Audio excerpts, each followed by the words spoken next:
Hi guys, good morning. December 17, 2019 హిందూలో editorial చూద్దాం. First article వచ్చేసి క్లైమేట్ ఆఫ్ ఇన్యాక్షన్. అంటే ఇప్పుడు ఈ క్లైమేట్ చేంజ్కి సంబంధించిన ఆర్టికల్ అండి. క్లైమేట్ ఆఫ్ ఇన్యాక్షన్ అంటే ఇప్పుడు మన ఈ క్లైమేట్ ఏదైతే ఉందో అది కరెక్ట్గా ఏమీ లేదు. యాక్షన్ సరిగ్గా లేదు, అంటే యాక్షన్లో లేదు, అంటే ఇనర్ట్గా ఉంది, ఎటువంటి స్తబ్దత లేకుండా ఉంది ఈ క్లైమేట్ అనేది. So the India should not take a comfort from it's status as a low per capita carbon emission. అంటే మన భారతదేశంలో ఉద్గారం ఈ కార్బన్ ఏదైతే ఉందో పర్ క్యాపిటా అంటే మన భారతదేశంలో ఉన్న మొత్తం జనాభా మీద యావరేజ్గా ఒక్కొక్క మనిషితో పోల్చుకుంటే పర్ క్యాపిటా ఒక్కొక్క మనిషి దగ్గర నుంచి కార్బన్ ఉద్గారకం ఎంతో క్రియేట్ చేస్తున్నాడు అంటే ఎంత రిలీజ్ చేస్తున్నాడు అని చూసుకుంటే ప్రపంచ దేశాలతో పోల్చుకుంటే చాలా తక్కువగా ఉంది. కానీ మనం దీన్ని ఓవర్లుక్ చేయకూడదు. ఎందుకని ఓవర్లుక్ చేయకూడదు అంటే యాక్చువల్గా మన ఇండియన్ పాపులేషన్ ఎక్కువ. సో దీన్ని కంపారిటివ్ చూసుకుంటే ల్యాండ్ ఎక్వైజేషన్ తక్కువ, అంటే ఉన్న భూభాగం అనేది తక్కువ. ఇలాంటి సిచ్యువేషన్లో ఏమవుతుంది అంటే మన per capita income per capita emission of carbon అనేది తక్కువగానే ఉంటుంది. సో అందువల్ల మనం ఎప్పుడు కూడా దీన్ని ఇలా తీసుకోకూడదు, ఈ క్లైమేట్ చేంజ్ అనేది తీసుకోకూడదు అంటున్నారు. ఫస్ట్ దీంట్లోకి వెళ్ళబోయే ముందు ఒకసారి మనం దీంట్లో ఉన్న డిఫికల్టీ వర్డ్స్ చూద్దాం. Miserably, in a pitiable manner, ఘోరంగా, టెర్రిబుల్. తర్వాత catastrophic, causing sudden great damage, విపత్తు, calamities, disasters. Confession, acceptance of guilt of crime, ఒప్పుకోలు, admission, profession. Wrangle, complicated dispute, వివాదపడు, argue, quarrel. Dire, extremely serious, భయంకరమైన. Terrible, dreadful. Inevitable, certain to happen, అనివార్యమైన. Unavoidable, inescapable. Mitigate, reducing the seriousness, తీవ్రతను తగ్గించు. Reduction, lessening. Cohesive, unity, ఐక్యముగా. ఇవండి దీంట్లో ఉన్న డిఫికల్టీ వర్డ్స్. ఒకసారి కనుక మనం ఆర్టికల్లోకి వెళ్ళితే కనుక if climate change is a defining issue of the country, the UN confession in Madrid failed miserably in a galvanising action to address it. అంటే ఇప్పుడు మనం ఈ క్లైమేట్ చేంజ్ అనేది అందరం ఖచ్చితంగా మన ప్రపంచం మొత్తం కూడా ప్రతి ఒక్క దేశం కూడా ఆలోచించాల్సిన విషయం, దీని గురించి చర్యలు తీసుకోవాల్సిన విషయం. కానీ యుఎన్ కన్ఫెషన్ అంటే యునైటెడ్ నేషన్ ఏదైతే మ్యాండేట్లో మన ఫామ్ అయిందో అది మాత్రం పూర్తిగా ఘోరంగా విఫలమైందనమాట. దేనికని ఈ క్లైమేట్ చేంజ్ దాని యొక్క ప్రభావాన్ని చెప్పడంలో ఇది పూర్తిగా విఫలమైపోయింది, ఘోరంగా ఫెయిల్ అయిపోయింది. This year some outcome is all the more depressing because nearly 200 delegates representing rich and poor countries had the benefit of new scientific report from the Intergovernmental Panel on Climate Change, warning of near certain catastrophic consequences of inaction, and an analysis from the UN Environmental Program on the gap between the current greenhouse gas emission and limit over the coming decades. అంటే ఇప్పుడు ఈ మొత్తం కూడా ఈ మ్యాండేట్లో ఎంతమంది అంటే దగ్గర 200 మంది దీంట్లో డెలిగేట్స్ పాల్గొన్నారనమాట. ఎక్కడి నుంచి? పూర్ కంట్రీస్ నుంచి, రిచ్ కంట్రీస్ నుంచి, అన్ని దేశాల నుంచి వచ్చిన 200 మంది దీని గురించి దీంట్లో పాల్గొన్నప్పటికీ దీంట్లో ఎటువంటి యాక్షన్ తీసుకోలేదు. ఈ రాబోయే కాలంలో జరిగే ఈ ప్రమాదం, ఈ గ్రీన్ హౌస్ ఎఫెక్ట్ వల్ల, ఈ గ్రీన్ హౌస్ గ్యాస్ వల్ల జరిగే ప్రభావం అయితే ఉందో కానీ దాన్ని ఎలా తగ్గించాలనే దాని గురించి ఎటువంటి నిర్ణయం తీసుకోలేదు. అందుకే ఇది ఘోరంగా ఫెయిల్ అయింది అన్నారు. Eventually in Spain the confession of the parties to the Paris agreement degenerated into a unpredictable wrangle over establishment a market system to trade in carbon credits earned through reductions in emission, with some countries eager to cash in a poorly edited emissions saving from the clean development mechanism of the Kyoto Protocol that preceded the Paris Pact. యాక్చువల్గా ఇప్పుడు దీంట్లో ఏదైతే ఉందో, ఈ agreement ఏదైతే ఉందో, ఈ మొన్న స్పెయిన్లో జరిగింది అయితేనేమి, ఈ ప్యారిస్లో జరిగిన అగ్రిమెంట్ ఏమవుందంటే పూర్తిగా ఆ కార్బన్ క్రెడిట్స్ గురించి, అంటే కార్బన్ అనేది ఎంత ఉద్గారం చేయాలో ఒక్కొక్క దేశాలు తమ యొక్క లిమిట్ని పెట్టుకోవాలన్నమాట. కొన్ని ఏం చేస్తున్నాయంటే వాటిని ఆ పూర్లీగా, అంటే ఈ కార్బన్ ఎమిట్స్ మీద సరైన చర్యలు తీసుకోకుండా, అంటే ఆ కార్బన్ ఎమిషన్ తగ్గించుకోకుండా క్యాష్ చేసుకోవాలని చూస్తున్నాయి. అంటే ఈ డెవలపింగ్ కంట్రీస్ ఏం చేస్తున్నాయంటే ఇంకా ఎప్పుడైతే కార్బన్ ఉద్గారకాలు జరుగుతూ ఉంటాయో అప్పుడు ఇండస్ట్రియల్గా డెవలప్ అవుతుంది. కార్బన్ ఉద్గారకం లేకుండా ఇండస్ట్రియల్ డెవలప్మెంట్ ఉండదు. సో వీళ్ళు ఏం చేస్తున్నారంటే దీన్ని పట్టించుకోకుండా ఈ ప్రోటోకాల్ ఏదైతే ఉందో, ఈ క్యోటో ప్రోటోకాల్ కానీ దానికి ముందున్న ప్యారిస్ ప్రోటోకాల్ ప్యాక్ట్లు కానీ వీటిని పట్టించుకోకుండా వాటి పక్కన పెట్టి ఏం చేస్తున్నారంటే వీళ్ళు ఇండస్ట్రియల్గా డెవలప్ అయ్యి ఆ డబ్బును సంపాదించాలని చూస్తున్నారని చెప్పి దీని మీద ఎటువంటి, అంటే ఈ క్లైమేట్ చేంజ్ గురించిన ఎటువంటి ఆలోచన కానీ వీళ్ళకి లేదు. Such horse trading stands in a contrast to the real losses from extreme weather events that climate vulnerable countries India include are facing with a frightening regularity, even ensured losses of worldwide during the 2017 and 18 together stood at a record $225 billion, while the bulk of destruction had no such a risk cover. అంటే ఇప్పుడు మనం కనుక చూసుకుంటే కనుక ఇలాంటి horse trading అంటే ఇట్లాంటి తప్పుడు విధానాలు ఎప్పుడైతే జరుగుతాయో అంటే ఒకవైపు పక్షపాత ధోరణిలో ఉంటాయి. ఈ హార్స్ ట్రేడింగ్ అంటే ఏంటంటే తప్పుడు విధానాలు, తప్పుడు పద్ధతిలో చేసే పద్ధతులు ఏదైతే ఉన్నాయో ఈ ఎప్పుడైతే జరుగుతాయో ఈ క్లైమేట్కి యొక్క హాని కలిగించే పరిస్థితులు ఎక్కువగా పెరిగిపోతాయి. ఎక్కువగా ఈ క్లైమేట్ వల్ల హాని కలిగే దేశాల్లో చాలా ఉన్నాయన్నమాట. దాంట్లో ఇండియా కూడా ఒకటి, ఇండియా కూడా దాంట్లో ఇంక్లూడ్ అయ్యింది. అసలు దీంట్లో చాలా ప్రమాదం ఉంది. ఈ 2017-18 కనుక చూసుకుంటే కనుక ఈ రికార్డులో అంటే మనకు $225 బిలియన్ అనే ఒక అంటే ఈ రిస్క్ను కూడా ఓవర్కమ్ చేస్తూ అంటే ఈ రిస్క్ని ఎవరు పట్టించుకోకుండా ఈ కవర్ చేసుకుంటూ ఎంత సంపాదించుకుందంటే ప్రపంచంలో $225 బిలియన్ అనే అమౌంట్ సంపాదించారు. అంటే ఓవర్ కార్బన్ ఎమిషన్ ద్వారా ఏది 2017-2018లో ఇండియాతో కలుపుకొని. These dire data should have imbued the climate negotiations with urgency and purpose, but the final declaration was desultory, merely expressingly serious concern at the emission gap in seeking to limit temperature increasing to 1.5 degrees. అంటే ఇలాంటి ఏవైతే పనులు ఉన్నాయో అంటే ఇలాంటి ఏటి పట్టించుకోకుండా ఈ క్లైమేట్ నెగోషియేషన్స్ అనేవి జరగకుండా కనుక చూసుకుంటే రాబోయే కాలంలో ఏదైతే ఈ టెంపరేచర్ అంటే ఈ టెంపరేచర్ అనేది పెరిగిపోతుంది, ఈ గ్లోబల్ వార్మింగ్ అనేది పెరిగిపోతుంది, ఈ యొక్క భూతాపం పెరిగిపోతుంది. కాబట్టి సో దీన్ని ఏమనుకున్నారంటే యాక్చువల్గా 1.5 డిగ్రీస్కి ఏదైతే తగ్గించాలనుకున్నారో ఆ పని అనేది అసాధ్యం. అంటే యాక్చువల్గా ఇది 2 డిగ్రీస్ వరకు పెరిగే సిచ్యువేషన్ ఉందన్నమాట. ఈ గ్లోబల్ ఎమిషన్ని మనం తగ్గించి, ఈ కార్బన్ ఎమిషన్ని మనం తగ్గించి ఈ భూతాపాన్ని 1.5 డిగ్రీల వరకే పెంచే వరకు రిస్ట్రిక్ట్ చేయాలనుకుంటున్నారు. కానీ అది జరగకుండా పోతుంది ఇలాంటి పనుల వల్ల. Climate negotiators might have tossed the more intractable questions raising $100 billion a year from 2020 for developing countries, creating a strong framework to address the loss and damage from climate events and transforming technology to poorer countries on reasonable terms to the next conference a year later, but they cannot avoid rising pressure from civil society in several countries for concrete action. అంటే ఇప్పుడు మనం ఇంకా ఈ climate change కనుక ఎవరైతే ఈ climate change గురించి ఆలోచించేవాళ్ళు ఈ యూఎన్ కానీ వీటి గురించి మాట్లాడే వాళ్ళు ఏం చేస్తారంటే వాళ్ళు చాలా రకాల క్వశ్చన్స్ రైజ్ చేశారనమాట. దీంతో పాటు ఏం చెప్పారంటే వాళ్ళు ఏం చేశారంటే ఒక $100 బిలియన్ అనే మొత్తం ఈ డెవలపింగ్ కంట్రీస్ ఎవరైతే ఉన్నాయి ఒక $100 బిలియన్ వీటి మీద వెచ్చించాలి.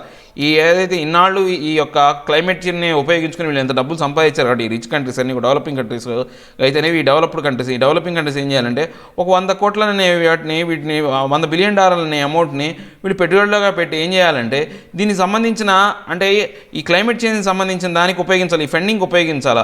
దాంతోపాటు ఏవైతే వెనుకబడిన దేశాలు ఉన్నాయో వాళ్ళ లూజ్గా అంటే పూర్గా ఉన్న కంట్రీస్కి ఏం చేయాలంటే వాళ్ళకు సరైన టెక్నాలజీని అందించేయాలి.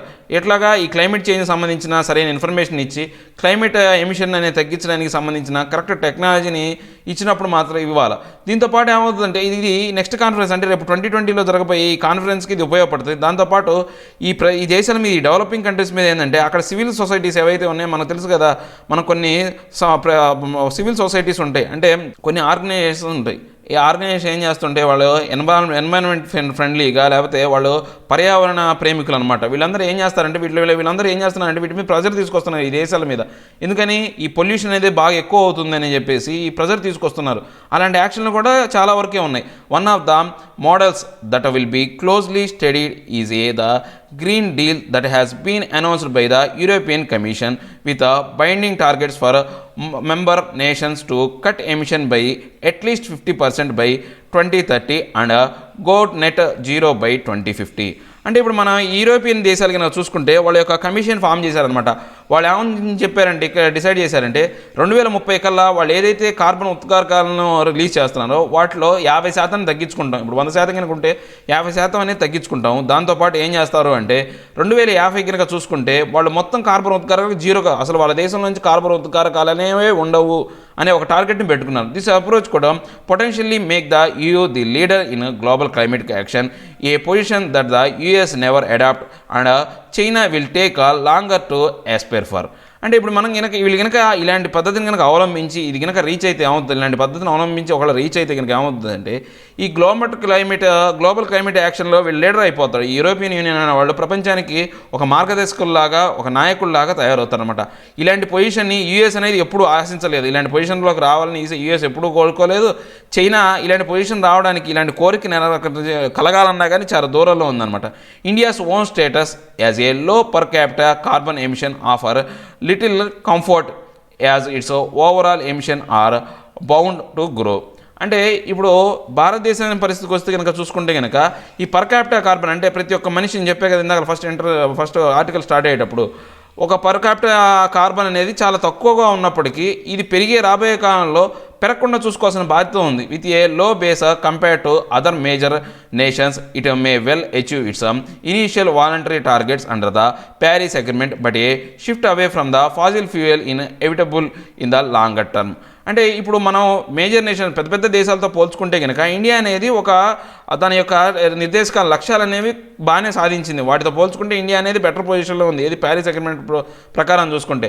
కానీ ఇప్పుడు భారతదేశం ఏం చేయాలంటే ఖచ్చితంగా ఈ శిలాజ ఇంధనం ఏదైతే ఉందో ఈ పెట్రోల్ డీజిల్ ఈ బొగ్గుని వాటి మీద వాడకుండా వాటికి ప్రత్యామ్నాయం వాటి మీద వాడాల్సిన అవసరం ఎంతైనా ఉంది, వాటిని తప్పించుకోవాల్సిన అవసరం ఎంతైనా ఉందన్నమాట.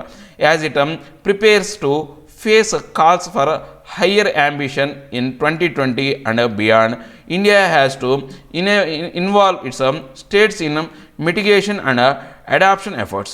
అంటే ఇప్పుడు ఈ 2002 లోపే ఏం చేయాలంటే దాని లోపు అంతకన్నా ముందే ఏం చేయాలంటే ఇండియా ఏం చేయాలి, ఇలాంటి క్లైమేట్కి ఫేవరబుల్గా ఉండేవి ఇలాంటి కార్బన్ ఉద్గారాలకు వ్యతిరేకంగా ఉండే యాక్షన్స్ ఏవైతే ఉన్నాయో వాటిని తీసుకొని వాటిని పూర్తిగా అడాప్ట్ చేసుకోవాలా, వాటిని దత్తత తీసుకోవాలా, పూర్తిగా వాటి యొక్క అలాంటి పనులే చేయాలా. Death and destruction by frequent storms, floods and drought should lead to urgent coherence actions. అంటే ఇప్పుడు డెత్ అండ్ డిస్ట్రక్షన్ అంటే చావులు, తర్వాత విపత్కర పరిస్థితుల వినాశనం అనేది ఫ్రీక్వెంట్గా దేనివల్ల జరుగుతుందంటే తుఫాన్లు అయితేనేమి, వరదలు అయితేనేమి, ఈ ఫ్లడ్స్ వల్ల అయితేనేమి, తర్వాత కరువు వల్ల ఇలాంటివన్నీ జరుగుతున్నాయి. ఇవన్నీ కూడా ఇలాంటి ఇప్పటికప్పుడు తీసుకోవాల్సిన యాక్షన్కి నిర్దేశించి అంటే ఇప్పుడు మన క్లైమేట్ మీద తీసుకోవాల్సిన యాక్షన్కి చూపించడానికి ప్రత్యక్ష సాక్ష్యాలు అనమాట. మనం ఈ క్లైమేట్కి సంబంధించిన వాటిని చేంజెస్ మార్చుకోవాల్సిన ప్రత్యక్ష సాక్ష్యాలు ఇవన్నీ కూడా. ఇది నెక్స్ట్ అన్ఫుల్ఫిల్డ్ ప్రామిస్ అంటే ఏదైతే నెరవేరని కోరిక, నెరవేరని ఒక ప్రతిజ్ఞ అనమాట. ఇది నెరవేర్చిన ప్రతిజ్ఞ అనేది India efforts to protect the personal data of it's citizen fall short of privacy requirements. అంటే ఇప్పుడు ఇండియా అనేది ఏదైతే పర్సనల్ డేటా ప్రొటెక్షన్ దాని మీద ఒక ప్రామిస్ చేసింది అందరికీ, భారతదేశంలో ఉన్న ప్రజలందరికీ కూడా వాళ్ళ డేటా అనేది పర్సనల్గా ఉంచేటట్టు ఎవరికి లీక్ చేయడం అనేది జరగదు అని చెప్పింది. కానీ అది ప్రైవసీ రిక్వైర్మెంట్స్ అనేవి చాలా షార్ట్, అది మాత్రం జరగట్లేదు. అందరి యొక్క డేటా అనేది రివీల్ అవుతుంది. మనం చూసాం కదా, మనకు కొంతమంది అంటే లాయర్ల మీద, తర్వాత సోషల్ యాక్టివిస్టుల మీద మన వాళ్ళు ఈ వాట్సాప్లు కానీ లేకపోతే గూగుల్ సంబంధించిన వాళ్ళ అకౌంట్స్ అన్నీ కూడా వీళ్ళు ఏం చేస్తున్నారంటే చదవటం మొదలుపెట్టారు. యాక్చువల్గా ఇది ఇజ్రాయెల్ దేశంలోని ఒక డిటెక్టివ్ ఏజెన్సీ చేస్తుంది. ఈ పని ఎవరు చేస్తున్నారంటే ఆ డిటెక్టివ్ ఏజెన్సీ ఏం చెప్పిందంటే మేము గవర్నమెంట్ల కోసమే ఈ పనులు చేస్తాము, ప్రైవేట్ పర్సన్స్ కోసం చేయము. ఎవరైనా ప్రపంచంలో ఉన్న గవర్నమెంట్ ఆర్గనైజేషన్స్ కనుక వాళ్ళ మీద స్పై చేయమంటేనే చేస్తామని వాళ్ళు ఆల్రెడీ డిక్లేర్ చేశారు. సో ఇండియన్ గవర్నమెంటే భారతదేశంలో యొక్క ప్రజల యొక్క ఆ డేటా చౌర్యం జరుగుతుంది. ఇది మనం ఏంటంటే మనకు ఒక హక్కు, మనకు రాజ్యాంగం కల్పించిన ఒక హక్కు, ప్రైవసీగా ఉండటం అనేది ఒక హక్కు. ఆ హక్కుని ప్రభుత్వమే హరింపజేస్తుందని చెప్పే ఆర్టికల్ అండి. ఒకసారి మనం ఆర్టికల్లో వెళ్ళే ముందు దీంట్లో ఉన్న డిఫికల్టీ వర్డ్స్ చూద్దాం. Unfulfilled promise, abide, at in accordance with, కట్టుబడు, obey, stand by, consent, permission of something, ఆమోదం తెలుపు, assent, accord, redemption, the action of regaining, తిరిగి పొందుట, recovery, retrieval, phishing, the fraudulent practice of sending emails, చౌర్యం. తర్వాత next oversight, the action of inspection, పర్యవేక్షణ, supervision, surveillance, consensual, one opinion, ఏకాభిప్రాయ, culminate, reach to end, చివరి దశ, climax, peak, intrinsic, belonging naturally, సహజంగా చెంది ఉన్న, ఇన్హెరెంట్, ఇన్బార్న్. ఈవెంట్ దీంట్లో ఉన్న డిఫికల్టీ వర్డ్స్. ఈ ఆర్టికల్లోకి వెళ్తే కనుక India's personal data protection bill 2019 starts encouragingly seeking to protect the privacy of individuals relating to their personal data. అంటే ఇప్పుడు ఈ పర్సనల్ డేటా ప్రొటెక్షన్ బిల్ అనేది 2019లో అనేది మొదలుపెట్టారు. అది చాలా ఎంకరేజింగ్గా ఉంది. ఎందుకని ఇది అందరికీ అంటే ఈ భారతదేశంలో ఉన్న ప్రతి ఒక్క ఇండివిజువల్కి వాళ్ళకు సంబంధించిన ఏదైతే పర్సనల్ డేటా ఉంటుందో మన ప్రతి ఒక్కళ్ళకి పర్సనల్స్ ఉంటాయి. ఆ పర్సనల్స్ అనే దాన్ని జాగ్రత్తగా పొందుపరచడానికి ఈ బిల్లును అనేది మొదలుపెట్టారు. ఇది చాలా ఎంకరేజింగ్ ఉందన్నమాట, దాని ఉత్సాహపూర్వకంగా ఉంది. But by the end it is clear it is not design to deliver on the promise. అంటే మనం చివరిగా కనుక చూసుకుంటే కనుక ఇది ఏదైతే ఒక ప్రామిస్ చేసిందో, ప్రతిజ్ఞ చేసిందో దానికి అనుగుణంగా అయితే మాత్రం ఈ బిల్లు లేదు. For even as it rightly requires handlers of data to abide by global accepted rules about getting an individual's consent first. It disappointingly gives a wide power to the government to dilute any of those provisions for its agencies. అంటే ఇప్పుడు ఏదైతే ఈ డేటాని మనం ప్రతి ఒక్కళ్ళు ఈ data అనేది అందరికీ ఒక పబ్లిక్గా ఒక చోట గవర్నమెంట్ అనేది ప్రిజర్వ్ చేస్తుంది. ఈ డేటాని ఇప్పుడు మనం ఆధార్ కార్డు ఉందండి, suppose for example Aadhaar card తీసుకున్నాం. ఈ ఆధార్ కార్డు డేటా మొత్తం కూడా ఎక్కడ ఉంటుంది, ఆ ఉదయ్ అనే దాంట్లో ఉంటుంది. అంటే అదంతా కూడా గవర్నమెంట్ అథారిటీసే ఆర్గనైజ్ చేస్తాయి. ఇప్పుడు ఈ గవర్నమెంట్ అథారిటీస్లో ఉన్న పీపుల్ ఎవరైతే ఉన్నారో ఈ ప్రపంచంలో ఈ గ్లోబల్గా ఉన్న అవి రూల్స్ ఏవైతే ఉన్నాయో అందరికీ ఆమోదయోగ్యమైన రూల్స్ అనే వాటికి వాళ్ళు కట్టుబడి ఉంటారా లేదా అనేది సమస్య. ఎందుకని ఇప్పుడు ఒకవేళ గవర్నమెంటే వాళ్ళు చోర్యం చేయాలనుకున్నాం. ఇప్పుడు మనం ఆధార్ కార్డులో మనం మొత్తం మన ఫోన్ నెంబర్ ఉంటుంది, మన ఐరిష్ ఉంటుంది, తర్వాత ఫింగర్ ప్రింట్స్ ఇవన్నీ ఉంటాయి. ఇదంతా కూడా గవర్నమెంటే ప్రిజర్వ్ చేస్తుంది. దీన్ని ఆ గవర్నమెంట్లో వాళ్ళు ఖచ్చితంగా వాళ్ళ యొక్క ఒక గ్లోబల్గా ఏదైతే రూల్స్ ఉన్నాయో వాళ్ళని ఫాలో అవుతారా లేదా అనేది సమస్య. The bill which was tabled in Parliament by the Electronics and IT Minister on December 11th has now been referred to a joint committee to be handled by the BJP's Meenakshi Lekhi. అంటే ఇప్పుడు ఈ బిల్లుని ఎవరు ప్రవేశపెట్టారంటే electronics and IT minister వాళ్ళ చేతుల్లోనే కదా ఉండేది. ఇప్పుడు ఎలక్ట్రానిక్స్ ఇప్పుడు ఇవే కదా వాట్సాప్ ఇవన్నీ కూడా మనం ఫేస్బుక్ కానీ వాట్సాప్ కానీ లేకపోతే ఈ అకౌంట్స్ మనం గూగుల్ అకౌంట్స్ కానీ ఇవన్నీ చేసేటప్పుడు మనం ఏం చేస్తామంటే మన డేటా మొత్తం ఇస్తాం, మన డేటా బర్త్ ఇస్తాము, మన ఏంటి అన్నీ మన యొక్క ఇష్టాలు అవన్నీ చెప్తాం కదా. అలాంటి డేటా ఎవరి దగ్గర ఉంటుంది, ఈ టెక్నికల్ డిపార్ట్మెంట్ దగ్గర ఉంటుంది. సో ఐటీ మినిస్టర్ వాళ్ళే దీన్ని ఇంట్రడ్యూస్ చేశారు. ఈ ఇంట్రడ్యూస్ చేసిన ఈ బిల్లుని ఏం చేశారంటే ఒక కమిటీని, జాయింట్ కమిటీ, దీనికి ఒక రిఫరెన్స్ అంటే దీన్ని ఈ బిల్లును ప్రవేశపెట్టబోయే ముందు ఒక కమిటీతో దీన్ని పర్యవేక్షింపజేస్తారన్నమాట. ఆ కమిటీ ఎవరంటే మీనాక్షి లేఖి అనే ఆమెతో ఆ బీజేపీ లీడర్తో ఆ కమిటీని ఏర్పాటు చేశారు. The committee is expected to table it's report during the budget session. రేపు రాబోయే ఫిబ్రవరి కాలంలో మన బడ్జెట్ సెషన్ అనేది నడుస్తుంది అనమాట. ఆ బడ్జెట్ సెషన్లో ఈ బిల్లుని ప్రవేశపెట్టాలా అంటే దాన్ని మా పార్లమెంట్ ముందుకు తీసుకురావాలని దీన్ని టార్గెట్ పెట్టారు. Technically therefore this is not beyond redemption 8. కానీ ఇప్పుడు మనం టెక్నికల్గా చూసుకుంటే అనేది దీనికి కరెక్ట్ అయిన మౌలిక సిద్ధాంతాలు కానీ ఏమీ లేవు, ఇంతవరకు ఏమీ తయారు చేయలేదు. But recent events have caste doubts about whether the government is serious about delivering on the privacy promise. అంటే ఇప్పుడు మనం జరుగుతున్న పరిణామాలు కనుక చూసుకుంటే కనుక అసలు మనకు డౌట్ వస్తుంది. గవర్నమెంట్ అనేది ఈ యొక్క ఏదైతే ప్రామిస్, ఈ ప్రైవసీ ప్రామిస్ మీద అంటే ఈ ప్రతిజ్ఞ ఏదైతే ఉందో అందరి యొక్క డేటా అనేది భద్రంగా ఉంచాలి, వాళ్ళ పర్సనల్స్ అనేవి భద్రంగా ఉంచాలనే ఏదైతే ప్రామిస్ ఉందో దాని మీద నిజంగా గవర్నమెంట్ సీరియస్గా ఉందా లేదా అనేది ఇప్పుడు మెయిన్ క్వశ్చన్ అయిపోయిందనమాట. Recently messaging platform WhatsApp said that some Indian journalist and right activists were among those spied using technology by an Israeli company which by its own admission only works for the government agencies across the world. ఇప్పుడు మనం కనుక చూసుకుంటే కనుక రీసెంట్గా WhatsApp నిందా చెప్పుకున్నాం కదా, వాట్సాప్లో ఏదైతే ఇండియన్ జర్నలిస్టులు కానీ రైట్ టు యాక్టివిస్టులు ఉన్నారు, వాళ్ళు ఎవరైతే ఉన్నారో వాళ్ళ యొక్క వాట్సాప్లో వాటిని అన్నీ కూడా స్పై చేస్తున్నారు, వాళ్ళ మీద నిఘా పెట్టారనమాట. ఎవరు పెట్టారు నిఘా అంటే ఇజ్రాయెల్ కంపెనీ అనమాట, ఇజ్రాయెల్ టెక్నికల్ కంపెనీ వీటి మీద నిఘా పెట్టింది. ఆ ఇజ్రాయెల్ కంపెనీ ఏం చెప్తుంది అంటే ఎవరైతే గవర్నమెంట్ ఏజెన్సీస్ ఉన్నాయో వాటి కోసమే మీకు వర్క్ చేస్తామంటే ఈ నిఘా ఎవరు పెట్టారు, గవర్నమెంటే పెట్టింది. Google to had alerted 12,000 users including 500 in India regarding government backed phishing attempts against them. ఇప్పుడు గూగుల్ కూడా ఏం చెప్పింది, మొత్తం ప్రపంచం మొత్తం మీదుగా 12,000 మంది గూగుల్ యూజర్స్ ఎవరైతే ఉన్నారో వాళ్ళ మీద మేము నిఘా పెట్టాము, వాళ్ళ మీద అలర్ట్స్ పెట్టాము. దీంట్లో 500 మంది ఇండియాకు సంబంధించిన వాళ్ళు ఉన్నారు. ఇది కూడా ఎవరు చెప్తున్నారు అంటే గవర్నమెంట్ అనేది ఇలాంటి పనులు చేయమని, అంటే తప్పుడు పనులు చేయమని గవర్నమెంటే మాకు చెప్పింది అని వాళ్ళు కూడా స్టేట్మెంట్ ఇచ్చారు. The Indian government has still not come out in the clear convincingly regarding these incidents. అంటే ఇప్పుడు ఇండియన్ గవర్నమెంట్ కూడా దీనికి సంబంధించిన ఎటువంటి స్టేట్మెంట్ కానీ అసలు దీనిని అంటే ఎటువంటి వివరణ కానీ ఏమి చెప్పలేదన్నమాట. ఏది ఇలాంటి ఇప్పుడు ఇజ్రాయెల్ ఇచ్చిన స్టేట్మెంట్ గురించి కానీ లేకపోతే గూగుల్ కంపెనీ ఇచ్చిన స్టేట్మెంట్ గురించి కానీ గవర్నమెంట్ అనేది ఎటువంటి వివరణ ఇవ్వలేదు. Importantly one of the first to raise a red flag about the bill problematic causes was justice BN Srikrishna whose committee reports form the basis of the bill. అంటే ఇప్పుడు ముఖ్యంగా మనం చెప్పుకోవాల్సిన దీంట్లో ఉన్న ఇబ్బంది ఏంటంటే జస్టిస్ బిఎన్ శ్రీకృష్ణ అనే అతను ఆ కమిటీ అనేది కొన్ని రిపోర్ట్స్ ఇచ్చిందన్నమాట. ఈ రిపోర్ట్స్ అనేవి ఇప్పుడు ఇబ్బందిగా మారిపోయినాయి. He has used the words such as Orwellian and Big Brother in reaction to the removal of safeguard for government agencies. అంటే ఈయన ఈ బిల్లులో ఏంటంటే 2 వర్డ్స్ వాడాడు, ఆర్ విలియన్ అని, తర్వాత బిగ్ బ్రదర్ అనే 2 వర్డ్స్ వాడారు.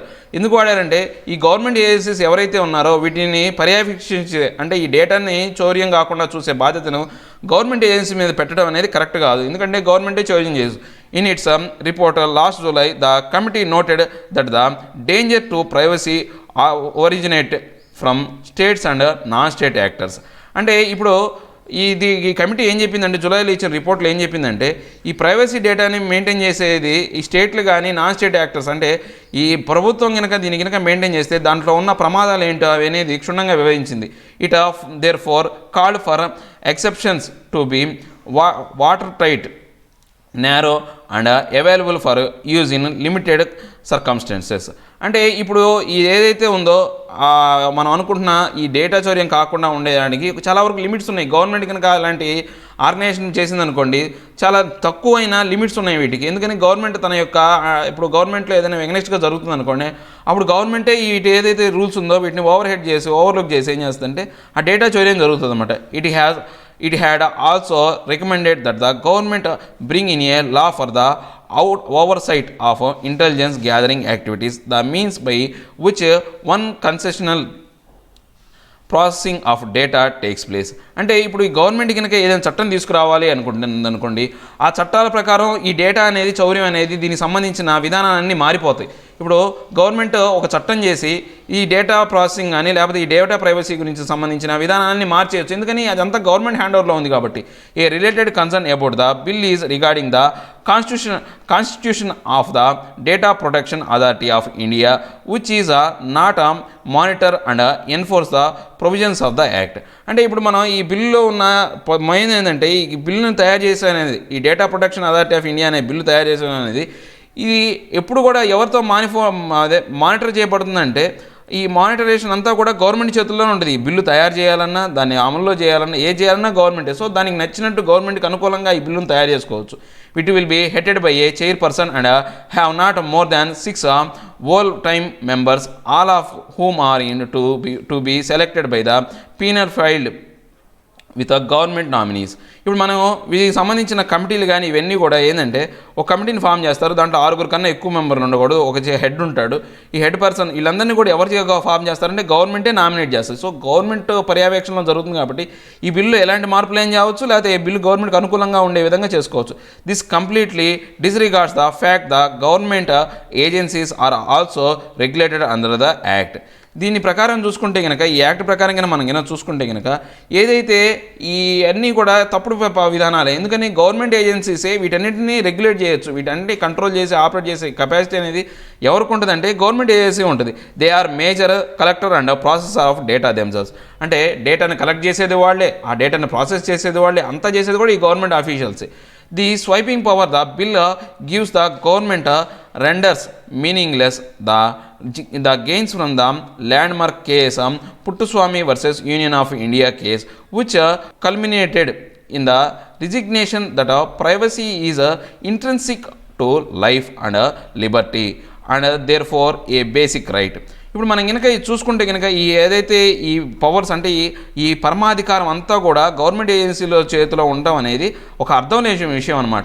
ఇది మనం కనుక చూసుకుంటే కనుక ఈ విధానం కనుక చూసుకుంటే ఒక ల్యాండ్ మార్క్ కేసు ఏదైతే ఉందో KS Puttaswamy versus union of India కేసులో అప్పుడు కోర్టు తీర్పు ఏం చెప్పిందంటే ఒక ప్రజల యొక్క ప్రైవసీని తర్వాత వాళ్ళ యొక్క ప్రైవసీని కాపాడటం అనేది వాళ్ళ యొక్క చాలా ఇంపార్టెంట్, వాళ్ళ జీవనానికి తర్వాత వాళ్ళ స్వతంత్రానికి ఎంతో ముఖ్యమైనదని ఈ కేసులో ఒక బేసిక్ సిద్ధాంతంగా ఆ కేసులో కోర్టు తీర్పిచ్చింది. That idea of privacy is certainly not reflected in the bill in its current form. ఇప్పుడు ఏదైతే ఐడియా ఆ తీర్పులో చెప్పిన ఐడియా ఏదైతే ఉందో సుప్రీంకోర్టు చెప్పింది ఏదో ఆ బిల్లులో మాత్రం అది ప్రచురింపజేసేలాగా అంటే చూపించే విధంగా అయితే లేదని గవర్నమెంట్ చెప్తుంది. అంటే ఆ బిల్లు చెప్తుందనమాట. ఇదండి ఈ 2 ఆర్టికల్స్. నెక్స్ట్ ఆర్టికల్ వచ్చేసి the widening fusion in India's rule. అంటే ఇప్పుడు మనకు తీసుకునే ఇవి ఇప్పుడు మనం చూసే ఆర్టికల్స్ చూడండి, ఇవన్నీ కూడా యాక్ట్ గురించి, చట్టాల గురించి, మన భారతదేశంలో గవర్నమెంట్ పార్లమెంట్లో జరిగే చట్టాల గురించే. ఇప్పుడు ఇందాక చూసిన యాక్ట్ అయితే ప్రైవసీ యాక్ట్ కింద. ఇప్పుడు మనకు కొన్ని లాలో రూల్స్ అనమాట, కొన్ని రూల్స్ అనేవి ఉన్నాయి, మన యొక్క సిద్ధాంతాలు ఒక రూల్స్ అయితే ఉన్నాయి. ఆ రూల్స్ అనేవి చూడండి. The widening fissure in India's rule of law. అంటే ఇప్పుడు ఈ యొక్క లాలో ఈ చట్టాలు అనేవి మన పెద్దవి చేస్తున్నారు, అంటే పెంచుతున్నారు. ఇండియాలో యొక్క చట్టాలని పెంచుతున్నారు. దేనికి సంబంధించింది? The relationship between the individual and the state is still marked by deep pervasive imbalance of powers. అంటే ఇప్పుడు మనకు ఇండివిజువల్కి ఈ గవర్నమెంట్కి మనకు సంబంధించిన అది ఏదైతే ఉందో ఇంబ్యాలెన్స్గా ఉంది ఈ చట్టాలు చేసే విధానంలో. అంటే ఇంబ్యాలెన్స్ లేదు, అంటే సమానమైన ప్రాముఖ్యత ఇవ్వాలి. ఇప్పుడు గవర్నమెంట్కి ప్రాముఖ్యత ఇవ్వాలా, ఇండివిజువల్కి, అంటే ప్రతి ఒక్క పౌరుడి యొక్క వాడి యొక్క హక్కులు నెరవేరేటట్టు ఉండాలా. ఆ గవర్నమెంట్ యొక్క మౌలిక సిద్ధాంతం ఏదైతే ఉందో వాటిని రీచ్ అయ్యేటట్టు బ్యాలెన్స్డ్గా ఉండాలి.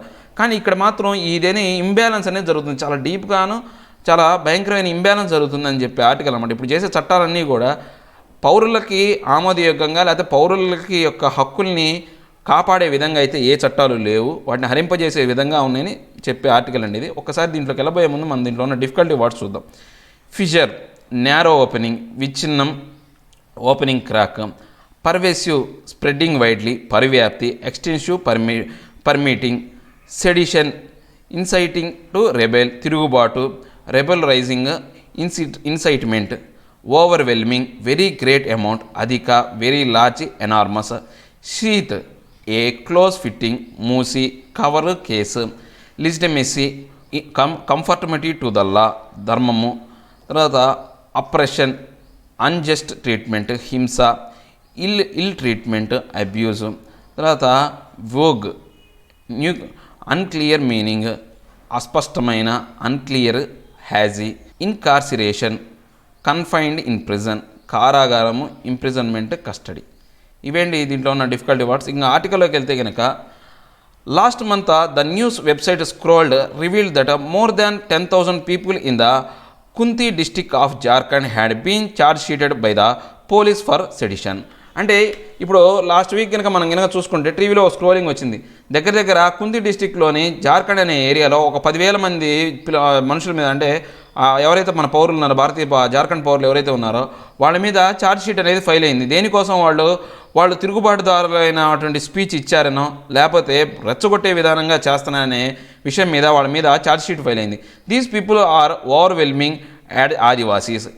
అంటే ఎవరైతే ఈ 10,000 మంది ఉన్నారో వాళ్ళందరూ కూడా అధికంగా, అంటే ఆ ఆదివాసుల వాళ్ళని బాగా ఇన్ఫ్లుయెన్స్ చేసే విధంగా, వాళ్ళ మీద ఎక్కువగా ఆధిపత్యం సంపాదించే విధంగా ఉన్నారని వాళ్ళ మీద కేసు ఉంది. Then in early December a judicial probe completed a 7-year long investigation finding that a so called encounter of Maoist in Chhattisgarh by security forces in 2012 had been a fake encounter all along. ఇప్పుడు మనం కనుక చూసుకుంటే మన December ఏదైతే ఉందో, ఈ నెల డిసెంబర్లో చూసుకుంటే కనుక మనకు ఒక జ్యుడిషియల్గా వచ్చింది. 7 సంవత్సరాల క్రితం జరిగిన ఏదైతే మావోయిస్టులని చెప్పిన ఎన్కౌంటర్ ఏదైతే ఉందో 2012లో ఛత్తీస్గఢ్లో జరిగిన ఎన్కౌంటర్, అది ఫేక్ ఎన్కౌంటర్ అని డిక్లేర్ చేశారనమాట. The people killed had not been Maoist but innocent villagers. దాంట్లో చనిపోయిన వాళ్ళు ఎవరైతే వాళ్ళు ఉన్నారో, ఆ మనుషులు ఎవరైతే ఉన్నారో వాళ్ళు మావోయిస్టులు కాదు, వాళ్ళు ఇన్నోసెంట్ విలేజర్స్ అనమాట. అక్కడ ఏమీ తెలియని అమాయకమైన ఆ గ్రామస్తులు అనమాట. These two incidents from central India, separated by time but united in their character, illustrate a gaping tear in a fabric of constitutionalism and the role of law in India. ఇప్పుడు నేను ఈ రెండు సంఘటనలు, ఏది 10,000 మందిని ముద్దాయిలుగా చూపించిన ఒక సంఘటన అయితేనేమి, ఈ ఫేక్ ఎన్కౌంటర్ అయితే, ఈ రెండింటిని బట్టి చూస్తే కనుక ఇండియాలో, అంటే ఈ యొక్క మన ఏదైతే రాజ్యాంగం చెప్తుందో దానికి అనుగుణంగా ఏవైతే ఉన్నాయో ఆ చట్టాలు అనేవి జరగట్లేదు. ఆ రాజ్యాంగ మౌలిక సిద్ధాంతాలకు వ్యతిరేకంగాను, దాంతోపాటు పౌరుల యొక్క హక్కుల్ని హరించే విధంగా చట్టాలు జరుగుతున్నాయని చెప్తున్నారు. Put simply, even after 7 decades of the independence, the relationship between the individual and the state is marked by A deep and pervasive imbalance of the power. ఇప్పుడు మనకు స్వతంత్రం వచ్చి 70 సంవత్సరాలు అవుతున్నప్పటికీ ఇలాంటి, అంటే ఇండివిజువల్కి, అంటే ప్రతి ఒక్క పౌరుడికి అంటే దేశానికి మధ్య ఏదైతే ఉందో ఆ యొక్క బాండింగ్ ఏదైతే, బంధం ఏదైతే ఉందో ఒక ఇంబ్యాలెన్స్లో నడుస్తుంది, కరెక్ట్గా ఉండట్లేదు. It ways that are strikingly similar to those employed by its colonial procedure. The Indian state retain a range of legal and extra legal weapons which it can turn against its own people with minimal scrutiny or accountability. ఇప్పుడు మనం ఇదంతా చూసుకుంటే ఎలా ఉందంటే, ఒకప్పుడు మనకు colonial rule ఏదైతే ఉందో, అంటే బ్రిటిష్ వారి విధానం ఏదైతే ఉందో అది విధంగా ఉందన్నమాట. ఇప్పుడు ఈ భారతదేశ గవర్నమెంట్ ఏం చేస్తుందంటే, ఎవరైతే తన పౌరులు ఉంటారో వాళ్ళ మీదే తుపాకులు పట్టుకొని, అంటే వెపన్స్ని పట్టుకొని నిలబడే పొజిషన్లో ఇప్పుడు భారతదేశం యొక్క చట్టాలు అనేవి ఉన్నాయి. While these weapons are remain sheathed in large parts of the country, it is in place like Jharkhand and Chhattisgarh where there exists an intense conflict over land and resources and serious challenges to the legitimacy of the state that their ugly reality is revealed for all to see. ఇప్పుడు మనం ఇలాంటి weapons, అంటే ఇప్పుడు మనం ఇందాక చెప్పుకున్నాం కదా, ప్రభుత్వమే మన యొక్క పౌరులకు వ్యతిరేకంగా తుపాకులు పట్టుకొని నిల్చుందని చెప్తున్నాం కదా. ఇలాంటి అనేవి ఎక్కువగా ఎక్కడ ఉన్నాయంటే, ఇలా తుపాకులు వ్యతిరేకంగా పట్టుకోవడం జార్ఖండ్, ఛత్తీస్గఢ్లో ఎక్కువగా ఉన్నాయంట. అక్కడ ఎప్పుడు గొడవ ఉంటుంది. అక్కడ సామాన్య ప్రజలకి, ప్రభుత్వానికి ఎప్పుడు కూడా అక్కడ ఉన్న సహజ వనరులు ఏవైతే ఉన్నాయో వాళ్ళ పంపకాల్లో అయితేనేమి, తర్వాత ఆ గవర్నమెంట్ యొక్క ఏదైతే ధర్మాన్ని లోపించే విధానంలో అయితేనేవి ఎప్పుడూ ఉంటాయి. కాబట్టి ఇలాంటి ప్రాబ్లమ్స్ అనే స్ట్రగుల్స్ అనేవి అక్కడే ఎక్కువ. సెడిషన్ ఏ గ్రే ఏరియా. అంటే ఇప్పుడు మనం అదేదో తిరుగుబాటు స్పీచ్లు ఏవైతే ఉన్నాయో, అంటే వాళ్ళని రెచ్చగొట్టే విధానం ఏదైతే ఉందో అది మనం, అంటే అదొక మచ్చ అనమాట, ఒక గ్రే ఏరియా, ఒక చీకటి కోణం అనేది, చీకటి ఏరియా అనమాట. Khunti sedition case go back to 2017 and the start of the Pathalgadi movement. ఇప్పుడు మనం కనుక ఈ కుంతి డిస్టిక్లో జరిగిన 2017లో జరిగిన ఏదైతే ఈ తిరుగుబాటు ఏదైతే ఉందో అది పాతాల్గడి మూమెంట్ అనేది ఉందన్నమాట. Adivasis who were faced with corporate take over of their land resorted to an innovative form of protest. They began to curve provisions of the Indian Constitution Indian Constitution 5th schedule that guarantees tribal autonomy upon stone slabs placed upon the boundaries of the village. ఇప్పుడు మనం కనుక చూసుకుంటే ఆదివాసీలు ఏదైతే ఉందో వాళ్ళకి ఒక corporate company ఏం చేసిందంటే వాళ్ళ యొక్క పొలాలన్నింటినీ ఆక్రమించుకొని వాటి మీద, అంటే వాళ్ళు ఏదో ఒక బిజినెస్ స్టార్ట్ చేయాలని లేకపోతే ఇండస్ట్రీ పెట్టాలని చూస్తే దానికి వ్యతిరేకంగా వీళ్ళు పోరాడారనమాట. అప్పుడు దాని ప్రకారం ఏం చేశారంటే ఆదివాసుల యొక్క వాళ్ళ యొక్క హక్కులు కాపాడాలని 5th షెడ్యూల్లో ఉన్న దాని ప్రకారం ఏం చేశారంటే వాళ్ళకి ఒక స్టోన్ స్లాబ్ లాగా ఇచ్చారంటే వాళ్ళకి ఒక పరిధిని అనేది ఏర్పరిచారనమాట.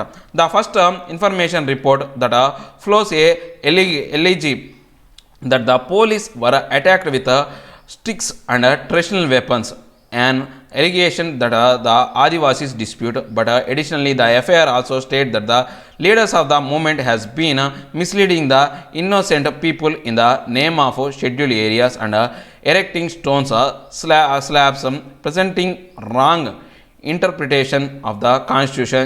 As a result of the FIR, individuals spent many months in jail. ఇప్పుడు ఏమైంది అంటే అక్కడ వాళ్ళు ఏం చేశారు, అందరూ ఆ ఆదివాసుల చట్టం కింద వాళ్ళందరూ రాళ్ళు పాతుకున్నారు కదా. దీని ప్రకారం అప్పుడు ఏం జరిగిందంటే పోలీసులు ఒక ఎఫ్ఐఆర్ ఫామ్ చేశారు. ఏమని, ఈ ఆదివాసులు ఎవరైతే ఉన్నారో పోలీసుల మీద కర్రలతో లేకపోతే వాళ్ళ దగ్గర ఉన్న ట్రెడిషనల్ వెపన్స్ ఏదైతే బాణాలు అవి ట్రెడిషనల్ వెపన్స్ ఉంటాయి వాటితో మా మీద దాడి చేశారని, దాంతోపాటు అక్కడ ఉన్న లోకల్ లీడర్స్ ఏం చేస్తున్నారంటే ఈ యొక్క షెడ్యూల్డ్ ఏరియా అనే ఒక షెడ్యూల్ మన రాజ్యాంగంలో ఇచ్చిన ఆ 5th షెడ్యూల్లో ఉన్నదాన్ని వక్రీకరించి దాని ప్రకారం అక్కడ రాళ్ళు పాతారు, బౌండరీ రైల్స్ పాతారు అని చెప్పేసి 2 ఎఫ్ఐఆర్లను వీళ్ళకి ఎగనెస్ట్గా ఫైల్ చేశారు. దానివల్ల ఆ ఎఫ్ఐఆర్లు ఫైల్ చేయడం వల్ల ఎవరైతే ఆ పనులు చేసిన అక్కడ విలేజర్స్ ఎవరైతే ఉన్నారో ఆ ఇన్నోసెంట్ పీపుల్ ఎవరైతే ఉన్నారో వాళ్ళు ఇప్పటికీ జైల్లోనే ఉన్నారు. The ongoing events in Kunti reveal multiple faulty lines in a legal system and multiple faults in those who implement it. ఇప్పుడు మనం ఈ కుంతి డిస్టిక్లో జరిగిన ఈ ఇన్సిడెంట్ ఏదైతే ఉందో అది ఏం చెప్తుందంటే ఆ మల్టీ ఫాల్ట్ లైన్స్ అంటే మల్టిపుల్ చాలా దాంట్లో ఉన్న తప్పుడు విధానాలు, అంటే మన యొక్క సిస్టంలో లీగల్ సిస్టంలో ఉన్న ఈ న్యాయ వ్యవస్థలో ఉన్న తప్పుల తడకన్నింటినీ బహిర్గతపరుస్తుంది. తర్వాత వీటిని అమలుపరిచే విధానం కూడా తప్పే, అవే తప్పు అనుకుంటే అమలు చేసే విధానాలు కూడా తప్పులనే చూపిస్తుంది అనమాట. A century and a half after it was first enacted into the Indian Penal Code by the colonial government, the vague, ambitious and unclear wording of the sedition provision continues to make it ripe for abuse. అంటే ఇప్పుడు మనం కనుక చూసుకుంటే కనుక ఇప్పుడు ఈ సెడిషన్కి సంబంధించిన చట్టం ఏదైతే ఉందో 150 సంవత్సరాల క్రితం చెందిన చట్టం, అంటే మనకు స్వతంత్రం రాకముందు బ్రిటిష్ వాళ్ళు చేసిన దాన్ని ఆ చట్టాన్నే మనం ఇప్పటికీ ఫాలో అవుతున్నాం. దాంట్లో కొన్ని పదాలు అనేవి ఎవరికి అర్థం కావాలన్నమాట, అవి వేగ్ అనమాట, అర్థం లేకుండా ఏమి వాటి అర్థం చెప్పలేము ఎవరం కూడా. అంటే మనకు ఆ అర్థాలు ఎలా ఉంటాయి, ఇప్పుడు ఇంగ్లీష్లో మనం చూసుకుంటే అండి ఒకే వర్డ్కి 2 రకాల మీనింగ్లు చెప్పొచ్చు, 2-3 రకాల మీనింగ్లు చెప్పొచ్చు. సో ఈ యొక్క మీనింగ్లు బట్టి ఏం చేస్తారంటే సిచ్యువేషన్ తగ్గట్టు ఆ మీనింగ్ని మారుస్తూ ఆ చట్టాన్ని మార్చుకుంటూ పోతారనమాట. అది ఇప్పుడున్న పరిస్థితి కారణమైన మెయిన్ కారణం ఏంటంటే అదే, sedition is defined as disaffection against the government or bringing it into hatred or contempt. ఇప్పుడు ఈ సెడిషన్ మనం చూసుకుంటే కనుక ఏంటంటే ఈ తిరుగుబాటు అనేది అంటే ప్రభుత్వానికి వ్యతిరేకంగా, దీని యొక్క మౌలిక సిద్ధాంతం ఏంటంటే సెడిషన్ అంటే ఏంటంటే డిస్ఎఫెక్షన్ అంటే గవర్నమెంట్కి వ్యతిరేకంగా ఉండటం, లేకపోతే గవర్నమెంట్ వ్యతిరేకంగా మనం కొన్ని స్టేట్మెంట్లు కానీ లేకపోతే కొన్ని స్పీచ్లు కానీ ఇవ్వటం అనేది ఈ సెడిషన్లో ఉన్న మౌలిక సిద్ధాంతం అనమాట. యాక్చువల్గా అండి అప్పుడు వాళ్ళు చేసిన చట్టాలన్నీ కూడా మనల్ని భారతీయుల్ని బానిసలుగా చేసి పాలించాలనుకున్న చట్టాలని, అలాంటి చట్టాలు మనం ఇంకా ఫాలో అవుతున్నామంటే అది మనం కొంచెం ఆలోచించాల్సిన విషయం. It should be immediately obvious that the scope of these words is boundless and boundlessly manipulable. అంటే ఇప్పుడు మనం చూసుకుంటే కనుక ఆ స్కోప్ అనేది, ఆ పదాల యొక్క స్కోప్, ఆ పరిధి అనేది ఎలా ఉంటుందంటే దానికి ఒక పరిధి అనేది లేదు, బౌండ్లెస్, ఆ పరిధికి ఒక హద్దు అనేదే లేదనమాట, బౌండ్లెస్ అనేది అనమాట. వాటిని ఎలా కావాలంటే అలా మనం మీనింగ్లు మార్చుకోవచ్చు. However when the sedition law was challenged in 1962, the supreme court of India choose to uphold it while claiming to narrow it down. The court noted that only acts that had a tendency to cause a public disorder would fall within the scope of the section. అంటే ఇప్పుడు మనం ఇందాకలా ఆ meaning చెప్పాం కదా, ఆ సెడిషన్కి definition చెప్పాం కదా, చట్టంలో ఉన్న డెఫినేషన్ ప్రకారం అవి అనేది చాలా మార్పులోనే మనం ఎట్లా కావాలంటే దాని మీనింగ్ అలా మార్చుకోవచ్చు. 1962లో ఏం చేసిందంటే సుప్రీంకోర్టు అనేది దీని యొక్క పరిధిని తగ్గించిందనమాట. ఆ యొక్క సెంటెన్స్ యొక్క పరిధిని తగ్గించి, అంటే ఏవైనా కానీ చట్టాలు చేసేది ఎప్పుడైనా సరే ఒక టెండెన్సీ ఉండాలా, ఈ యొక్క పబ్లిక్ డిజార్డర్ అనే అంటే ఆ పబ్లిక్ని ఇబ్బంది పెట్టే విధంగా ఏ చట్టాలు చేయకూడదు, ఆ పరిధి లోపే ఉండాలని చెప్పేసి అప్పుడు సుప్రీంకోర్టు ఒక తీర్పునిచ్చిందనమాట.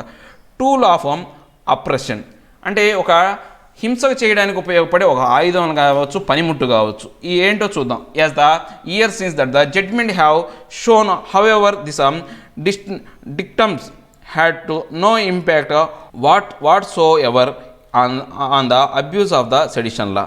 అంటే ఇప్పుడు మనం ఏమైనా చూసుకుంటే ఈ జడ్జిమెంట్ కానీ ఈ సెడిషన్కి సంబంధించిన దాని కూడా ఏమీ లేవు, అసలుకి ఏం జరుగుతుంది ఏమనేది అర్థం లేకుండా ఉంది ఈ చట్టం అనేది. To start with tendency to cause public disorder was almost as vague as the text or the original section. ఇప్పుడు మనం కనుక ఎవరైనా చూస్తే అంటే ఈ పబ్లిక్ని ఇబ్బంది పెట్టే విధంగా వాళ్ళ యొక్క పరిస్థితుల్ని తలకిందులు చేసే విధంగా ఉండాలి అనుకుంటే కనుక దానికి ఎటువంటి అర్థం లేదు ఈ సెక్షన్, అంటే ఈ చట్టం ప్రకారం ఎటువంటి అర్థం లేదు, వాళ్ళు ఎలాగైనా దాన్ని మార్చుకోవచ్చు. Second, as long as the section continue to exist the form that it did, the police could and did continue to invoke it to stifle protest and dissent. అంటే ఇప్పుడు మనం వీళ్ళు ఏం చేస్తారు, రెండోది ఏంటంటే ఈ పోలీసులు వాళ్ళకు అనుగుణంగా వాడిని చేసుకోవచ్చు. ఇప్పుడు ఏదైనా ఒక చిన్న తిరుగుబాటు అంటే వాళ్ళు చేసిన విధానానికి చిన్న వ్యతిరేకతగా చూపించారనుకో, దాన్ని కూడా ఈ చట్టంలోకి తీసుకొస్తున్నారు. And trial court could and did continue to refuse bail to jailed people. ఇప్పుడు దీంతోపాటు ఏమవుతుంది, వీళ్ళు పోలీసులు తప్పుడు కేసులు బనాయిస్తే కనుక ఆ ట్రయల్ కోర్టులు అనేవి వాళ్ళకు ఈ పోలీసులు చేసిన విధానంలోనే వాళ్ళకి ఆ జైల్లో ఉన్న పర్సన్లకి బెయిల్ ఇవ్వడానికి కూడా ఇష్టపడట్లేదు. The failure thus extended to every wing of the state to Parliament for allowing the provision to remain on the status book, to the Supreme Court for not striking it down when it had come the chance, to state governments and the state policies that have found in it a ready tool of oppression, and to lower courts that enable prolonged incarceration of people under section. ఇప్పుడు మనం కనుక చూసుకుంటే దీంట్లో ప్రతి చోట అంటే ప్రతి వ్యవస్థలో అంటే ఇప్పుడు ఒక చెయ్యాలి అంటే పోలీస్ వ్యవస్థ కానీ రాజకీయ వ్యవస్థ కానీ లేకపోతే న్యాయ వ్యవస్థ కానీ ఈ చట్టాల్లో ప్రతి దాంట్లో లొచుకులు ఉన్నాయి. సుప్రీంకోర్టు కూడా దీన్ని మార్చే సమయం వచ్చినప్పటికీ అంటే ఒక అవకాశం వచ్చినప్పుడు కూడా దీన్ని మార్చకుండా చేసింది. స్టేట్ గవర్నమెంట్కి ఆ స్టేట్ పాలసీస్ని మార్చే అవకాశం అనేది సుప్రీంకోర్టుకు వచ్చినప్పుడు అది కూడా అవకాశం వచ్చినా అవకాశాన్ని ఉపయోగించుకోలేదు సుప్రీంకోర్టు. దీనివల్ల ఏమైందంటే ఇది ఒక టూల్గా మారిపోయింది వాళ్ళకి, అంటే హింసకకారకమైన ఒక పనిముట్లాగా మారిపోయింది. And to lower courts that enable the prolonged incarceration of people under the section. So ఈ లోయర్ కోర్టులు ఏం చేస్తున్నాయి, ఈ సెక్షన్ల కింద ఏం చేస్తున్నాయంటే అక్కడున్న పీపుల్ని ఇంకా బాధ పెట్టే విధంగా ఇంకా హింసకు గురి చేసే విధంగా వాళ్ళని చేస్తున్నాయి అనమాట. The playbook of the sedition law has of course been replicated elsewhere in post colonial legislation.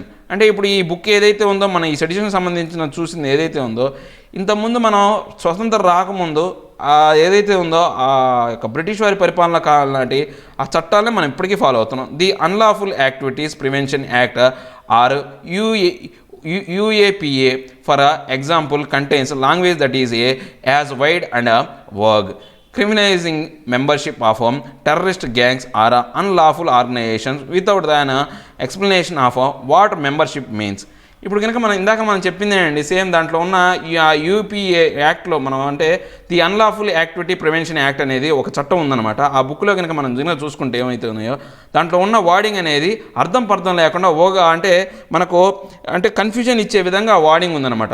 దాని ప్రకారం మనం చూసుకుంటే ఈ టెర్రరిస్టులను వాళ్ళని అంటే టెర్రరిస్ట్ గ్యాంగ్స్ని వాటిని లాఫుల్ ఆర్గనైజేషన్ని చెప్పే విధానంలో రకరకాల వార్డింగ్ వాడారు. అది ఎవరికి అర్థం కాదు, దాన్ని ఎట్లా కావాలంటే అట్లా మార్చుకోవచ్చు. ఇందాక చెప్పిన స్టేట్మెంట్ ఇప్పుడు మనకి ఇలాంటి ఆర్టికల్స్ని ఏమవుతుందంటే చెప్పినవి మళ్ళీ చెప్తూ ఉంటారనమాట. సో చూడండి, under these provisions journalist activities and human rights lawyers allegedly associated with events at Bhima Korean in 2008 were arrested that year and still remains in jail without a trial.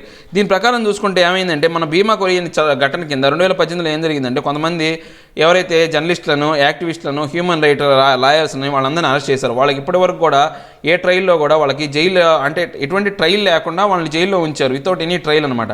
అంటే వాళ్ళని జైల్లో అనేది వాళ్ళని నిరవధికంగా ఉంచారు, దానికి ఏ కారణం లేదు. They have been denied bail by both the trial court and the high court, raising once again the spectre of many years of imprisonment without any finding of guilt. ఇప్పుడు వాళ్ళకి ఎటువంటి బెయిల్ రాలేదు, ఎవరికి ట్రయల్ కోర్టులో రాలేదు, తర్వాత హైకోర్టులో రాలేదు. ఇది మనకు ఏం గుర్తు చేస్తుందంటే ఎన్నో సంవత్సరాల నుంచి ఎటువంటి అంటే తప్పు లేకుండా ఎటువంటి నేరం చేయకుండానే వాళ్ళని జైల్లో పెట్టే విధానాలు అనేవి బయటపడుతున్నాయి అన్నమాట. There would be no easier way of silencing the voice of dissents. అంటే ఇంతకన్నా అంటే ఎవరైనా వ్యతిరేకతను వాళ్ళని నోరు మూపించడానికి ఇంతకన్నా వేరే మార్గం అనేది లేకుండా పోయింది వీళ్ళకి. అంటే ఎవరైనా వాళ్ళ మీద వ్యతిరేకత చూపించారనుకోండి, వాళ్ళ మీద కారణం లేకుండా వాళ్ళని జైల్లో పెట్టేస్తారు, ఎటువంటి కారణం చెప్పకుండా వాళ్ళని జైల్లో పెట్టేస్తారు. Fake encounters the Chhattisgarh issue అంటే మన ఫేక్ ఎన్కౌంటర్స్ మన ఛత్తీస్గఢ్లో జరిగిన fake encounters issue on the other hand is a minor image. ఇప్పుడు మనం ఛత్తీస్గఢ్ ఇష్యూ కనుక చూసుకుంటే అది ఒక మైనర్ అనమాట, చాలా చిన్నది. అంటే ఇంత ముందు జరిగిన ఇంకా భయంకరంగా ఉన్నాయి. From the alleged individual violence against the state why turned 180 degrees to state violence against citizens. ఇప్పుడు మనం కనుక సిటిజన్స్ ఒక్కొక్కళ్ళ ఇండివిజువల్ మీద జరిగిన ఆ హింస ఏదైతే ఉందో ఆ వైలెన్స్ ఏదైతే ఉందో చూసుకుంటే కనుక 180 degrees పూర్తి వ్యతిరేకంగా ఉందన్నమాట ఇప్పుడున్న సిటిజన్స్ మీద చూసుకుంటే. The problem of fake encounters which has long dogged the Indian polity was thrown into sharp relief when the Telangana police encountered 4 people accused of brutal rape of murder in early hours of December 6th. అంటే ఇప్పుడు మనం చూసుకుంటే కనుక అలాంటి విధానంలోనే మనకు మొన్న రీసెంట్గా ఒక ఎన్కౌంటర్ జరిగింది. మొన్న డిసెంబర్ 6వ తారీఖున ఒక నలుగురిని ఏదైతే మనం చెప్పుకున్నాం కదా దిశ అని, ఆ అమ్మాయిని రేప్ చేసి మర్డర్ చేసినందుకు వాళ్ళకి ఎన్కౌంటర్ చేశారు. ఇది కూడా అలాంటి ఎన్కౌంటర్, ఇలాంటి ఫేక్ ఎన్కౌంటర్ కిందకే వస్తాయి. It hardly need to be said that encounters and fake encounters take place because these do not exist adequate structure of accountability. ఇప్పుడు మనం కనుక చూసుకుంటే కనుక ఈ ఎన్కౌంటర్లు కానీ ఫేక్ ఎన్కౌంటర్లు కానీ ఇవన్నీ కూడా ఎందుకు జరుగుతున్నాయంటే వాటికి సరైన లెక్కలు లేవు. ఎందుకు చేస్తున్నారు అంటే వీటికి సంబంధించిన చట్టాలు కానీ ఎటువంటి లెక్కలు కానీ ఏమి లేకపోవడం వల్ల, ఒక స్ట్రక్చర్ అనేది లేకపోవడం వల్ల ఇలాంటి జరుగుతున్నాయి. Without those structure the police effectively operate in a zone of impunity. అంటే ఇప్పుడు మనం కనుక ఇలాంటి లేకపోవడం వల్ల ఏం చేస్తున్నారంటే పోలీసులు ఏం చేస్తున్నారంటే వాళ్ళు ఇలాంటి జోన్లు అంటే వ్యతిరేకత ఉన్న జోన్లని ఈజీగా ఆపరేట్ చేస్తున్నారు, బాగా ఎఫెక్టివ్గా ఆపరేట్ చేస్తున్నారు అనమాట, మంచి ఎఫెక్టివ్నెస్తో. In 2009 the then High Court of Andhra Pradesh passed a landmark judgment in which it attempted to create a regime of accountability. 2019లో ఆంధ్రప్రదేశ్ హైకోర్టు, ఇప్పుడున్న ఆంధ్రప్రదేశ్ హైకోర్టు ఏం చెప్పింది అంటే అప్పట్లో ఉన్న ఆంధ్రప్రదేశ్ అప్పుడు ఉమ్మడి రాష్ట్రం కదా, ఇప్పుడు విడిపోయింది కాబట్టి అందుకే దీదైన హైకోర్టు అన్నాడు. ఆ ఉమ్మడి రాష్ట్రం ఏం చెప్పిందంటే ఈ అకౌంటబిలిటీకి సంబంధించిన ఒక క్లియర్ స్టేట్మెంట్ అనేది జడ్జిమెంట్ ఇచ్చింది. Central to this regime was the requirement that encounter deaths would be investigated as if they were murder cases. అంటే ఇప్పుడు దీని ప్రకారం ఏం చెప్పిందంటే ఈ ఎన్కౌంటర్లు ఏవైతే జరిగినాయో వాటిని ఎలా ఇన్వెస్టిగేట్ చేయాలంటే మర్డర్ కేసుని ఎలా ఇన్వెస్టిగేట్ చేస్తాం అలా ఇన్వెస్టిగేట్ చేయాలి. చేయాలి. an FIR would have to be registered against the police officers responsible for the encounter and to the extent that they invoked self defense they would have to prove it. అంటే ఈ FIR కూడా ఈ ఎవరైతే ఆ ఎన్కౌంటర్లో పాల్గొన్నారో ఆ officer మీద పెట్టాలా, దాంతోపాటు వాళ్ళకి వాళ్ళ సెల్ఫ్ డిఫెన్స్ వాళ్ళని వాళ్ళు కాపాడుకునే, అంటే ఆ ఎన్కౌంటర్ నిజంగా జరిగిందో లేదో చెప్పే వాళ్ళకి సెల్ఫ్ డిఫెన్స్ చేసుకొని వాళ్ళు దాన్ని నిరూపించుకోవాలి అది నిజమైన ఎన్కౌంటర్ అని.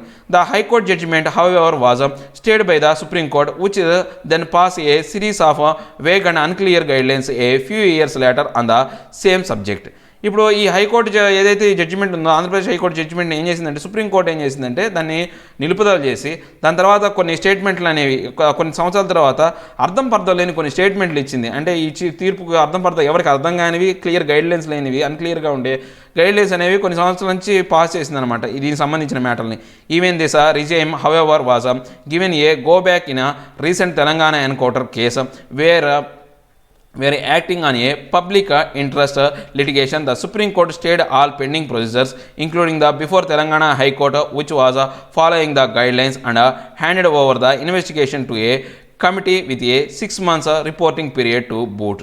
అంటే ఇప్పుడు ఏమైంది, ఇలాంటి ఎప్పుడైతే ఇలా అర్థం పర్థం లేని స్టేట్మెంట్లు ఇచ్చిందో దీనివల్ల మన తెలంగాణ ఎన్కౌంటర్ చేయడానికి కూడా ఫ్రీ అయిపోయిందనమాట. దానివల్ల ఏం చేసింది, సుప్రీంకోర్టు తన తప్పును ఒకసారిగా తను చేసిన పని మళ్ళీ తిరిగి పునరుద్ధరించుకోవడానికి ఏం చేసిందంటే ఒకసారిగా అన్ని హైకోర్టులు తెలంగాణ హైకోర్టుని వేటిని ఆపరేట్ చేయనీయకుండా పూర్తిగా తన పరిధిలోకి తీసుకొచ్చిందనమాట. తీసుకొచ్చి ఒక కమిటీని ఫామ్ చేసి ఈ కమిటీని 6 నెలల లోపల రిపోర్ట్ ఇవ్వమని, మొత్తం ఏం జరిగిందో ఒక రిపోర్ట్ ఇవ్వమని ఆ కమిటీని ఫామ్ చేసి దానికి నిర్దేశకాలను ఇచ్చిందనమాట. As the Chhattisgarh case shows however these committee led in investigation take years to complete and even at the end of the process the outcome remains unclear. ఇప్పుడు మనం ఛత్తీస్గఢ్ ఇన్సిడెంట్ చూసుకుంటే కనుక ఈ ఛత్తీస్గఢ్లో ఎన్నో సంవత్సరాలు పట్టింది ఈ యొక్క స్టేట్మెంట్ చెప్పడానికి. అది కూడా చెప్పిన స్టేట్మెంట్ ఏమైనా బాగుందంటే అది కూడా అర్థం పర్థం లేకుండా దేన్ని డిసైడ్ చేసే విధంగా లేదు. Here again then an attempt at mitigating the stark imbalance of power between the state and the citizens in a particularly violent and abusive context has been progressively duplicated. ఇప్పుడు మళ్ళీ మనం కనుక చూసుకుంటే కనుక ఏదైతే ఈ ఇంబ్యాలెన్స్ అనేది ఈ పవర్కి తర్వాత ఈ సిటిజన్షిప్లో మధ్య ఉన్న ఇంబ్యాలెన్స్ అనేది స్పష్టంగా కనపడేటట్టు, తర్వాత దాన్ని డైల్యూట్ చేసేటట్టు, అంటే ఆ సిటిజన్స్ యొక్క హక్కుని హరించే విధంగా ఈ ఏదైతే ఉందో అలానే కనపడుతుంది ఇప్పుడున్న చట్టాలు కానీ ఏవైనా కానీ. The Jharkhand and Chhattisgarh instance shows that the role of law and constitution continue to fail those who need it the most and in the places where it is needed the most. ఇప్పుడు మనం కనుక ఈ జార్ఖండ్ ఛత్తీస్గఢ్ కనుక ఇన్సిడెంట్స్ కనుక చూసుకుంటే ఇప్పుడు constitution కానీ మన రాజ్యాంగం కానీ కంటిన్యూగా ఫెయిల్ అవుతుంది, ప్రతిసారి ఫెయిల్ అవుతూనే ఉంది. ఎవరికైతే అసలు కరెక్ట్గా అవసరమో లేకపోతే ఏ ప్రదేశానికి అయితే అవసరమో అలాంటి సిచ్యువేషన్లోనే ఈ కాన్స్టిట్యూషన్ అనేది ఫెయిల్ అవుతుంది. And the root cause of this failure is active cases of this failure and the root cause of the failure is the active complicity of the very actors who were most expected to maintain the rule of law. Clearly abusive laws are enacted by parliament, upheld by courts, misused by the police and sanctioned by courts. అంటే ఇప్పుడు ఈ అన్నీ జరగడానికి ఈ failure అందరికీ కారణం ఎవరంటే ఎవరైతే చట్టాలు చేశారో ఆ చట్టాలు చేసిన వాళ్ళు అర్థం పర్థం లేకుండా ఈ స్టేట్మెంట్లు ఇచ్చే ఏదైతే హయ్యర్ కోర్ట్స్ ఉన్నాయో అవి, తర్వాత ఆ చట్టాలు, తర్వాత వాటిని సంబంధించిన పార్లమెంట్లో దానికి సంబంధించిన పార్లమెంట్, ఈ చట్టాలు చేసే పార్లమెంటు, తర్వాత వీటిని మిస్యూజ్ చేసే అంటే తప్పుడుగా ఉపయోగించే పోలీసులు, తర్వాత ఈ శాంక్షన్ సంబంధించిన వీటికి సంబంధించిన తీర్పులు ఇచ్చే కోర్టులు అన్నీ కూడా బాధ్యత వహించాలి. To break this seemingly unending cycle, it is important to understand that its root cause lies in how laws such as sedition provision, the UAPA, UPA అంటాం మనం, and many others systematically concentrate power in hands of the state agencies and equally systematically strip individuals and communities of legal ways to resist. The UAPA, for example, prohibits judges from granting bail if the police makes out a prime facie cause against the accused. అంటే ఇప్పుడు మనం కనుక చూసుకుంటే కనుక ఇదేదైతే ఈ చట్టం ఏదైతే ఉందో ఈ చట్టంలో చాలా అంటే దీని రూట్స్ నుంచి మార్పులు తీసుకొచ్చి మొత్తం ఈ చట్టాల్లో ఉన్న ఏజెన్సీస్ కానీ లేకపోతే రకరకాల వాటన్నిటిలో విధానాల్లో మార్పులు తీసుకురావాలా. అప్పుడు మార్పులు తీసుకొచ్చినప్పుడు మాత్రమే ఈ చట్టాలు అనేది మనం సరిగా అమలు చేయగలం. In our recent history on the other hand we also have had example of laws that have done the opposite. ఇప్పుడు మనం కనుక చూసుకుంటే ఈ రీసెంట్ హిస్టరీలో చూసుకుంటే ఈ చట్టాలు అంటే వీటికి ఏదైతే ఇలాంటి తప్పులకు వ్యతిరేకంగా చేసే చట్టాలు కూడా ఇబ్బందుల్లో ఉన్నాయన్నమాట. Both the scheduled tribe and other traditional forest dwellers recognition of the forest act rights act or FRA and the Right to Information Act, for example, have rebalanced the relationship between the individual and the state implemented domains. ఇప్పుడు మనం ఏదైతే వీటి కోసం చేసిన చట్టాలు ఏమన్నాయి, tribal and other traditional forest dwellers act అనేది ఒకటి, తర్వాత రైట్ టు ఇన్ఫర్మేషన్ యాక్ట్, ఇవన్నీ కూడా కొంచెం అంటే ఈ రీబ్యాలెన్స్ని కొంచెం తగ్గించే విధంగా అయితే ఉన్నాయి. If we are to ever fulfil the promise of the freedom and equality that the constitution of the India guarantees to all, we must learn from the social movement that gave birth to the RTA and the FRA and organize in similar ways against the laws such as sedition and the UAPA.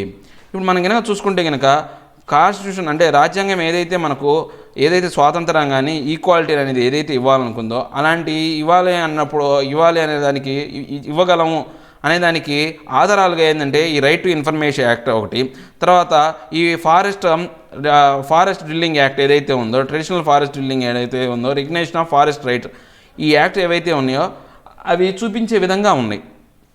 అవి మనకు implement చేసే విధంగా ఉన్నాయి. అంటే మనకు రాజ్యాంగం అనేది సరైన హక్కులను ఇస్తుందని చెప్పడానికి ఈ యొక్క నిర్దేశకాలు అనమాట, ఈ యొక్క సాక్ష్యాల్లాగా ఉన్నాయి.